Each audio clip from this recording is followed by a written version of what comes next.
1er avril dernier, on le sait, ces fameux quotas laitiers ont disparu. Il n'existe pas pour autant de mécanisme compensateur pour la rémunération des producteurs laitiers. Et c'est toute la filière française qui s'inquiète de cette nouvelle donne. Une question qui a fait l'objet d'un débat cette semaine au Parlement européen.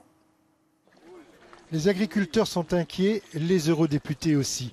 Quelques mois à peine après la fin des quotas laitiers, la crise est la surproduction, prix à la baisse mais pas de façon homogène et donc importation de lait en provenance d'autres États. La Commission européenne n'a rien vu venir. On est dans une situation extrêmement tendue avec la fermeture de certains marchés, je pense en particulier au marché chinois qui a beaucoup diminué, sans parler du marché russe. La crise est là, elle n'est pas régulière, elle n'est pas la même dans chaque État, et on le voit bien ici et là. Mais donc il est impérieux que la Commission mette en place des outils de gestion de crise, à la fois pour contrôler la production d'une part, et ensuite répondre aux phénomènes de crise. Donc il faut un outil véritable de régulation.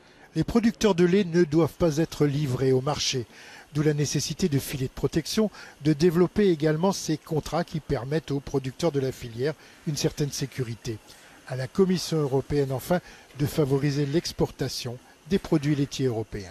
Il faut favoriser les exportations. La Commission doit agir, doit accompagner les exportateurs européens sur des marchés pionniers, notamment les marchés qui sont en croissance, c'est ceux du sud-est asiatique aujourd'hui. La production laitière, c'est également l'expression de territoire. Il faut donc prendre en compte et même encourager ces spécificités. Il s'agit de créer les conditions d'accord entre producteurs, transformateurs et distributeurs. Soyons vigilants à la crise d'aménagement du territoire ou d'économie rurale. Parce que nous sommes en train de vider des pans entiers ou d'accompagner, je dirais, à la désertification sur des pans entiers de territoires, montagnes, zones de piémont. Le dilemme est simple, la fin des quotas laitiers ne doit pas signifier la fin des politiques publiques et des politiques européennes. François Ferrand, bonsoir. Bonsoir. Vous êtes responsable isérois de l'Organisation nationale des producteurs de lait. Vous êtes aussi membre de la coordination rurale, qui est le deuxième syndicat français après la FNSEA. On l'a vu dans le sujet, les producteurs de lait sont inquiets. La situation en Isère est particulièrement critique. Il y a 600 producteurs de lait en Isère. Oui, et si on regarde bien au niveau Rhône-Alpes, en 1983, il y avait 36 000 producteurs, pardon. Et maintenant, on est à peine à 6 000. Donc on a perdu 36 000, 6 000, 30 000 en 30 ans, en on a perdu 30 000 producteurs, c'est-à-dire à peu près 90 000 emplois induits. Et aujourd'hui, les producteurs sont à bout de souffle. Écoutez, quand vous arrivez à vendre votre produit à un prix qui est inférieur à votre coût de production, ça ne peut pas durer longtemps. Parce qu'aujourd'hui, le prix du litre a chuté de 6 centimes, c'est cela. Il était de 36 centimes le litre en 2014, on est tombé à 30 centimes. Nous, on pense qu'en moyenne cette année, si ça continue comme ça, on va tourner autour de 31 centimes. Alors quand on pense qu'il faudrait qu'il soit payé 45 centimes, on est loin du compte. Et alors, qui est-ce que vous visez aujourd'hui? La grande distribution, les grandes laiteries, les grands groupes industriels? Disons qu'essentiellement, ce sont les intermédiaires, mais disons que nous, les premiers intermédiaires qu'on vise, ce sont nos industriels, ceux qui nous achètent le lait. Parce que, eux, ils margent à 34%.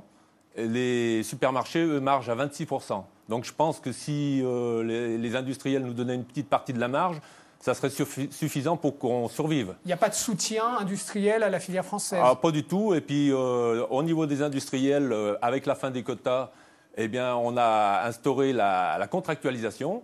Et moi, je me rends compte que quand on voit les contrats comme ils sont signés, comme ils sont proposés, on se rend compte que les producteurs, ils signent des contrats à contre-cœur. Moi, je trouve que c'est pas normal. En situation d'infériorité. Quand on signe un contrat, qu'on ne sache pas à quel prix on va vendre notre lait. Est-ce que vous comprenez l'action des jeunes agriculteurs ce matin? Mais moi, je les comprends. De toute façon, moi, je m'attends à des situations comme ça de plus en plus violentes, presque, je dirais, graves, parce que les jeunes en particulier sont plus à bout que les autres. Je veux dire, ils ont investi, c'est leur avenir qui est en jeu, quoi. On voyait des images d'une première action en mars 2015. Elles sont appelées à se renouveler, donc. Mais je pense qu'elles vont se renouveler. Là, il n'y a pas photo, je veux dire, on ne peut pas laisser mourir des pans entiers de la production agricole qui est la production laitière. Parce que c'est une filière industrielle, c'est aussi nos paysages qui sont en jeu. Bien sûr, par derrière tout ça, il y a la ruralité, il y a l'entretien des paysages, et puis aussi la diversification diversité au niveau de la production. Qu'est-ce que vous attendez de l'Europe? On le voyait dans le sujet. L'Europe doit encourager les exportations vers l'Asie. Non, mais écoutez, exporter à perte, moi, je ne suis pas d'accord. Parce qu'on veut exporter, on a des coûts de production qui sont supérieurs aux autres. Je ne vois pas l'intérêt d'exporter. Moi, je pense qu'il faut réguler la production de façon à ce que déjà les Européens, et en particulier les Français, puissent boire et manger de leur lait. Parce qu'à cette allure-là, on va avoir des industriels. Bon, on a des outils de transformation industrielle dans la région Rhône-Alpes qui sont très importants. D'accord, donc d'abord négocier ici Danone, en local. etc. Merci beaucoup François Ferrand. Il va y avoir plus que des industriels et plus de producteurs autour. C'est bien regrettable. J'ai bien compris votre message. Merci beaucoup pour ces explications. Les jeunes